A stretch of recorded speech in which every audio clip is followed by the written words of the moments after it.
നിമിഷാസ് കിച്ചണിലേക്ക് സ്വാഗതം. ഇന്ന് ഞാൻ തയ്യാറാക്കുന്നത് കൂർക്ക മെഴുക്കുവരട്ടിയാണ്. ഈ വീഡിയോയിൽ ഞാൻ കൂർക്ക വളരെ എളുപ്പത്തിൽ എങ്ങനെയാണ് വൃത്തിയാക്കി എടുക്കാന്ന് കൂടി കാണിക്കുന്നുണ്ട്. ഇപ്പൊ സാധാരണ നാട്ടിലൊക്കെ ആണെന്നുണ്ടെങ്കിൽ ഒന്നില്ലെങ്കിൽ ചാക്കിലൊക്കെ ഇട്ട് തല്ലുമല്ലാന്നുണ്ടെങ്കിൽ അത്യാവശ്യം ഓരോള്ള കൊട്ടയിലൊക്കെ ഇട്ടിട്ട് അങ്ങനെ വൃത്തിയാക്കി എടുക്കും. അങ്ങനെ ഒന്ന് രണ്ട് മെത്തേഡ്സിലാണ് മിക്കവരും കൂർക്ക വൃത്തിയാക്കി എടുക്കുക. ഇന്ന് ഞാനിപ്പോ കാണിക്കുന്നത് വളരെ എളുപ്പത്തിൽ ആർക്ക് വേണമെങ്കിലും പെട്ടെന്ന് തന്നെ കൂർക്ക വൃത്തിയാക്കി എടുക്കാം. പല ആളുകളും എന്താ പറയാ കൂർക്ക വൃത്തിയാക്കി എടുക്കാനുള്ള ഒരു ബുദ്ധിമുട്ട് കൊണ്ട് കൂർക്ക വാങ്ങിക്കാറില്ല. അപ്പൊ അവർക്കൊക്കെ ഈ വീഡിയോ യൂസ്ഫുൾ ആയിരിക്കും തോന്നുന്നു. അപ്പൊ നമുക്ക് റെസിപ്പിയിലേക്ക് അടക്കാം. അപ്പൊ നമുക്ക് കൂർക്ക മെഴുക്ക് വരട്ടി തയ്യാറാക്കാൻ തുടങ്ങിയാലോ? അതിന് വേണ്ടിയിട്ട് ഞാനിവിടെ ഒരു 3/4 കിലോ കൂർക്ക എടുത്തിട്ടുണ്ട്. ഇതിപ്പോ അത്യാവശ്യം വലിപ്പമുള്ള കൂർക്ക തന്നെയാണ്. ഇത് ഞാൻ നന്നായിട്ട് കഴുകിയതിന് ശേഷം ഓവർനൈറ്റ് വെള്ളത്തിൽ സോക്ക് ചെയ്ത് വെച്ചു. എന്നിട്ടൊരു 5-6 പ്രാവശ്യമെങ്കിലും, അതായത് വെള്ളം നന്നായിട്ട് ക്ലിയർ ആവാം, മണ്ണും ചെളിയൊന്നും പാടില്ല. ഇതില് നന്നായിട്ട് വെള്ളം ക്ലിയർ ആവണ വരെ നന്നായിട്ട് വാഷ് ചെയ്തെടുക്കാം. അതിനുശേഷം ഇത് ഡ്രെയിൻ ചെയ്ത് വെച്ചതാണത്. ഇപ്പൊ നമ്മൾ എളുപ്പത്തിലല്ലേ കൂർക്ക തൊലി കളഞ്ഞെടുക്കണത്. അപ്പൊ അങ്ങനെ ചെയ്യുമ്പോൾ ഈ ഒരു രീതിയിൽ ചെയ്യണതാണ് കൂടുതൽ നല്ലത്. പിന്നെ ഞാനിവിടെ ഒരു 3/4 കപ്പ് ചെറിയുള്ളി എടുത്തിട്ടുണ്ട്. കൂർക്ക മെഴുക്ക് വരട്ടിയൊക്കെ ഉണ്ടാക്കുമ്പോൾ ചെറിയുള്ളി ഉണ്ടെന്നുണ്ടെങ്കിൽ ചെറിയുള്ളി തന്നെ എടുക്കുക. സവാള ഉപയോഗിച്ച് കഴിഞ്ഞാൽ ഈ ഒരു ടേസ്റ്റ് കിട്ടില്ല. അതുപോലെ തന്നെ ചെറിയുള്ളി എടുക്കുമ്പോൾ കുറച്ച് കൂടുതൽ എടുക്കാം. അപ്പോഴായിരിക്കും മെഴുക്ക് വരട്ടിക്ക് നല്ലൊരു ടേസ്റ്റ് ഉണ്ടാവുള്ളൂ. പിന്നെ ഞാനിവിടെ എടുത്തിരിക്കുന്നത് 1/2 ടീസ്പൂൺ കാശ്മീരി മുളക് പൊടിയാണ്. ഇത് നമ്മുടെ മെഴുക്ക് പുരട്ടിക്ക് നല്ലൊരു കളർ കൊടുക്കാൻ വേണ്ടിയിട്ടാണ്. ശരിക്കും പക്ഷെ ഞങ്ങളുടെ നാട്ടിലൊക്കെ ക്രഷ്ഡ് ചില്ലി മാത്രമാണ് ഉപയോഗിക്കുള്ളൂ, ചതച്ച മുളക്. ഈ ചതച്ച മുളക് ഉപയോഗിക്കുമ്പോഴാണ് ഈ മെഴുക്ക് പുരട്ടിക്ക് നല്ലൊരു ടേസ്റ്റ് ഉണ്ടാവുക. ഇപ്പൊ മുളക് പൊടി മാത്രം നമ്മൾ ഇതിലേക്ക് ഇട്ട് കഴിഞ്ഞിട്ടുണ്ടെങ്കിൽ കൂർക്ക മെഴുക്ക് പുരട്ടിക്ക് അത്ര ടേസ്റ്റ് ഉണ്ടാവില്ല. അതാണ് ചതച്ച മുളക് മെയിനായിട്ട് എടുത്തിട്ട് കുറച്ച് കളറിന് വേണ്ടിയിട്ട് മാത്രം ഞാനിവിടെ കാശ്മീരി മുളക് പൊടി ചേർക്കണത്. പിന്നെ ചതച്ച മുളക് ചേർക്കുമ്പോൾ നമ്മുടെ എരിവിനനുസരിച്ച് ചേർക്കാട്ടോ. പിന്നെ ഒരു 3-4-5 തണ്ട് കറിവേപ്പില എടുക്കാം. കറിവേപ്പിലയും നമ്മുടെ മെഴുക്ക് പുരട്ടിക്ക് നല്ലൊരു ഫ്ലേവർ കൊടുക്കും. പിന്നെ ഒരു 1/4 ടീസ്പൂൺ മഞ്ഞൾപ്പൊടി, ആവശ്യത്തിന് ഉപ്പ്, പിന്നെ ഒരു 3 ടേബിൾ സ്പൂൺ വെളിച്ചെണ്ണ എടുത്തിട്ടുണ്ട്. വെളിച്ചെണ്ണയും അതുപോലെ തന്നെ കുറച്ച് കൂടുതൽ വേണം മെഴുക്ക് പുരട്ടിയൊക്കെ തയ്യാറാക്കുമ്പോൾ. എന്നാലാണ് ആ ഒരു നല്ലൊരു ടേസ്റ്റ് കിട്ടുള്ളൂ നമുക്ക്. അതുപോലെ തന്നെ വെളിച്ചെണ്ണ ഉണ്ടെന്നുണ്ടെങ്കിൽ വെളിച്ചെണ്ണ തന്നെ ഉപയോഗിക്കുക. അപ്പോഴായിരിക്കും ആ ഒരു നാടൻ ടേസ്റ്റ് കിട്ടുക. ഈ ചെറുള്ളി നമുക്ക് നന്നായിട്ടൊന്ന് ചതച്ചെടുക്കാം. ഞാനൊരു സ്റ്റീമറിൽ വെള്ളം ഒഴിച്ചിട്ടുണ്ട്. ഇതിലേക്ക് ഇനി നമുക്ക് കൂർക്കിട്ട് കൊടുക്കാം.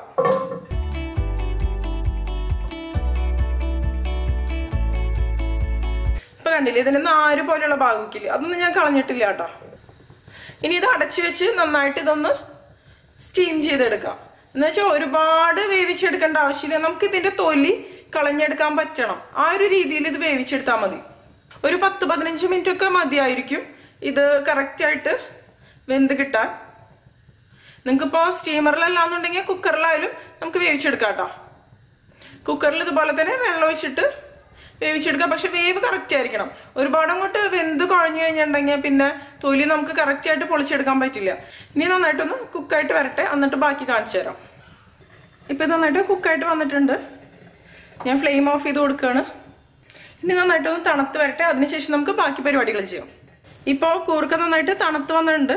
ഇനി നമ്മൾ സാധാരണ പൊട്ടറ്റൊക്കെ തൊലി പൊളിച്ചെടുക്കില്ലേ, ആ ഒരു രീതിയിൽ ഇങ്ങനെ ഒന്ന് കാണിച്ചു കൊടുത്തു കഴിഞ്ഞാൽ തന്നെ തൊലി നന്നായിട്ട് പോവും.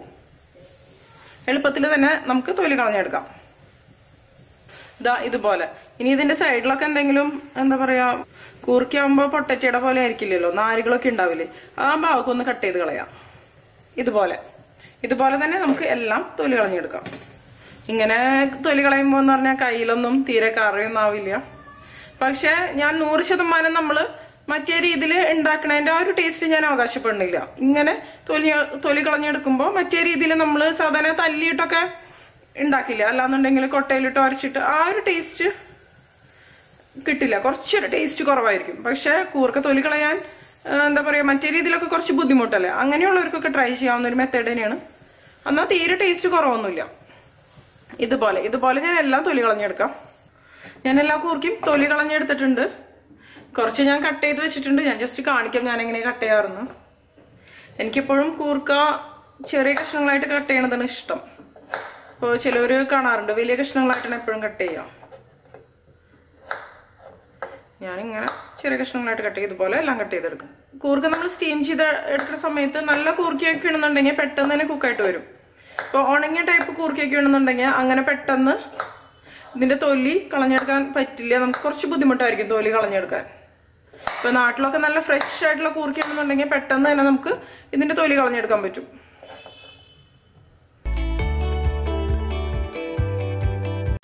ഈ കൂർക്ക ഇപ്പൊ ആവശ്യത്തിന് മാത്രമാണ് കുക്കായിട്ടുള്ളൂ. അതാണ് നമുക്ക് ഇതുപോലെ തൊലി കളഞ്ഞെടുക്കാൻ പറ്റിയത്. ഇതും ഇനി പാത്രത്തിലേക്ക് ഇട്ട് കൊടുക്കാം.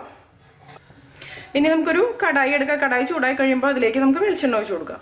വെളിച്ചെണ്ണ ചൂടായി കഴിയുമ്പോൾ നമുക്ക് ഇതിലേക്ക് ഉള്ളി ചതച്ചത് ഇട്ട് കൊടുക്കാം. ഇതിന്റെ കൂടെ തന്നെ കറിവേപ്പില ഇട്ട് കൊടുക്കാം. ഇനി ഇത് നന്നായിട്ടൊന്ന് ഇളക്കി കൊടുക്കാം. ഈ ഉള്ളി നന്നായിട്ടൊന്ന് ഫ്രൈ ആയിട്ട് വരട്ടെ.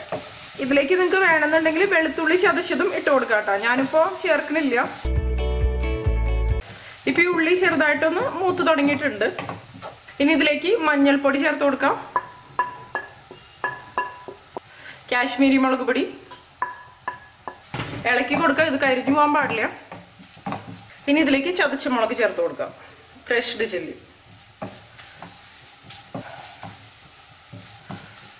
ഈ ഉള്ളി നന്നായിട്ട് തന്നെ മൂത്ത് വരണം. അതോടൊപ്പം നമ്മളിപ്പോ ഇട്ടിരിക്കുന്ന പൊടികളൊന്നും കരിഞ്ഞു പോകാനും പാടില്ല.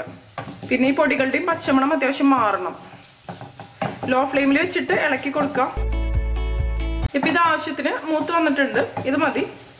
ഇനി ഇതിലേക്ക് ഞാൻ കട്ട് ചെയ്ത് വെച്ച കൂർക്കിട്ട് കൊടുക്കണം. നന്നായിട്ടൊന്ന് മിക്സ് ചെയ്ത് കൊടുക്കാം. ഇനി ഇതിലേക്ക് നമുക്ക് ആവശ്യത്തിന് ഉപ്പിട്ട് കൊടുക്കണം. ഇതുവരെ നമ്മൾ ഇതിലേക്ക് ഉപ്പിട്ട് കൊടുത്തിട്ടില്ല. ഇപ്പൊ ഇങ്ങനെ തൊലി കളഞ്ഞെടുക്കുമ്പോഴുള്ളൊരു ഡിഫക്റ്റ് അതാണ്, ഉപ്പ് പിടിക്കാൻ ബുദ്ധിമുട്ടായിരിക്കും. എന്നുവെച്ചാൽ അല്ലാന്നുണ്ടെങ്കിൽ നമ്മൾ കൂർക്കയിൽ ഉപ്പിട്ടതിന് ശേഷമല്ലേ വേവിക്കുക. ഉപ്പ് പിടിക്കാൻ ബുദ്ധിമുട്ടൊന്നും ഉണ്ടായില്ല. ഇത് അടച്ചു വെച്ച് കുറച്ച് സമയം കുക്ക് ചെയ്തെടുക്കണം. നമുക്ക് ഉപ്പ് നന്നായിട്ട് പിടിക്കണം. അതുപോലെ തന്നെ നമ്മുടെ കൂർക്ക നന്നായിട്ട് വെന്തും വരണം. ഇതൊരു 10 മിനിറ്റ് നമുക്ക് അടച്ചു വെച്ച് കുക്ക് ചെയ്തെടുക്കാം.